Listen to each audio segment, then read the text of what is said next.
Tricolour hospitals के renal विभाग ने आज घोषणा की कि नवंबर 2023 में उनकी अत्याधुनिक रीनल ट्रांसप्लांट यूनिट की स्थापना के बाद से पहले 3 जीवित दाता किडनी प्रत्यारोपण 100% सफलता दर के साथ पूरे हो चुके हैं। ये जीवन रक्षक प्रक्रियाएं विशेष रूप से चिकित्सकीय रूप से जटिल मामलों में अस्पताल की उच्च क्षमताओं और परिवार के सदस्यों द्वारा अंगदान के गहन प्रभाव को प्रदर्शित करती है। સપ્રે છું હું ટ્રાઇકલર હોસ્પિટલમાં કન્સલ્ટન્ટ નેફ્રોલોજિસ્ટ અને ટ્રાન્સપ્લાન્ટ ફિઝિશિયન છું.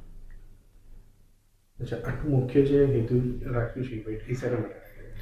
સો આપણે જ્યારથી આ કિડની ટ્રાન્સપ્લાન્ટ યુનિટ સ્ટાર્ટ કર્યું છે એનાથી આપણે 3 ટ્રાન્સપ્લાન્ટ હવે સક્સેસફુલી કમ્પ્લીટ કર્યા છે. એમાંથી આપણે 2 ટ્રાન્સપ્લાન્ટ લાસ્ટ મંથ કર્યા છે. આ 3 ટ્રાન્સપ્લાન્ટ વોલન્ટરી ડોનેશનથી થયા છે એમના ફેમિલી મેમ્બર્સના.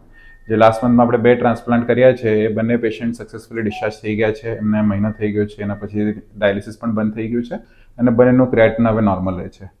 જે આપણે ટ્રાન્સપ્લાન્ટ કર્યા એમાં ડોનર આપણે લેપ્રોસ્કોપિક તરીકે કિડની હાર્વેસ્ટ કરી છે, એટલે આપણે એમને 3 દિવસમાં ડિસ્ચાર્જ કરી શક્યા છીએ.